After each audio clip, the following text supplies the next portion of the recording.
Ad News Magazine YouTube channel, mostly we post these topics. 1. Shocking news. 2. Entertainment. 3. How to. 4. Popular stories. So don't forget to subscribe to our YouTube channel. Police interview inmates charged with sexual assault. They're shocked by how they choose their victims. Through a rapist's eyes. A group of rapists and date rapists in prison were interviewed on what they look for in a potential victim, and here are some interesting facts. 1. The first thing men look for in a potential victim is hairstyle. They are most likely to go after a woman with a ponytail, bun, braid, or other hairstyle that can easily be grabbed. They are also likely to go after a woman with long hair. Women with short hair are not common targets. Number 2 is office parking lots, garages.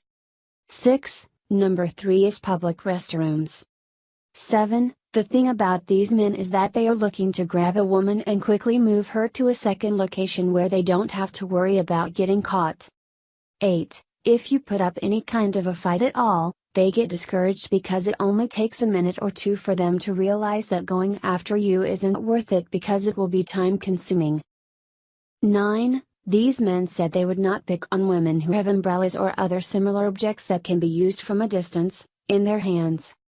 10. Keys are not a deterrent because you have to get really close to the attacker to use them as a weapon. So, the idea is to convince these guys you're not worth it. Points that we should remember. 1. If someone is following behind you on a street or in a garage or with you in an elevator or stairwell, look them in the face and ask them a question, like what time is it, or make general small talk. Can't believe it is so cold out here, we're in for a bad winter. Now that you've seen their faces and could identify them in a lineup, you lose appeal as a target. 2. If someone is coming toward you, hold out your hands in front of you and yell stop or stay back. Most of the rapists this man talked to said they'd leave a woman alone if she yelled or shows that she would not be afraid to fight back. Again, they are looking for an easy target. 3. If you carry pepper spray, this instructor was a huge advocate of it and carries it with him wherever he goes. Yelling "I have pepper spray" and holding it out will be a deterrent. 4. If someone grabs you, you can't beat them with strength, but you can do it besmarting them. If you are grabbed around the waist from behind, pinch the attacker either under the arm between the elbow and armpit or in the upper inner thigh, hard. One woman in a class this guy taught told him she used the underarm pinch on a guy who was trying to date rape her and was so upset she broke through the skin and tore out muscle strands. The guy needed stitches. Try pinching yourself in those places as hard as you can stand it, it really hurts. 5. After the initial hit, always go for the groin. I know from a particularly unfortunate experience that if you slap a guy's parts it is extremely painful. You might think that you'll anger the guy and make him want to hurt you more, but the thing these rapists told our instructor is that they want a woman who will not cause him a lot of trouble. Start causing trouble, and he's out of there. 6. When the guy puts his hands up to you, grab his first 2 fingers and bend them back as far as possible with as much pressure pushing down on them as possible. The instructor did it to me without using much pressure, and I ended up on my knees and both knuckles cracked audibly. 7. Of course the things we always hear still apply. Always be aware of your surroundings, take some iron with you if you can, and if you see any odd behavior, don't dismiss it, go with your instincts. You may feel a little silly at the time, but you'd feel much worse if the guy really was trouble. Finally, please remember these as well. 1. Tip from Taekwondo: the elbow is the strongest point on your body. If you are close enough to use it, do it. 2. Learn this from a tourist guide to New Orleans: if a robber asks for your wallet and/or purse, do not hand it to him. Toss it away from you. Chances are that he is more interested in your wallet and/or purse than you, and he will go for the wallet/purse. Run like mad in the other direction.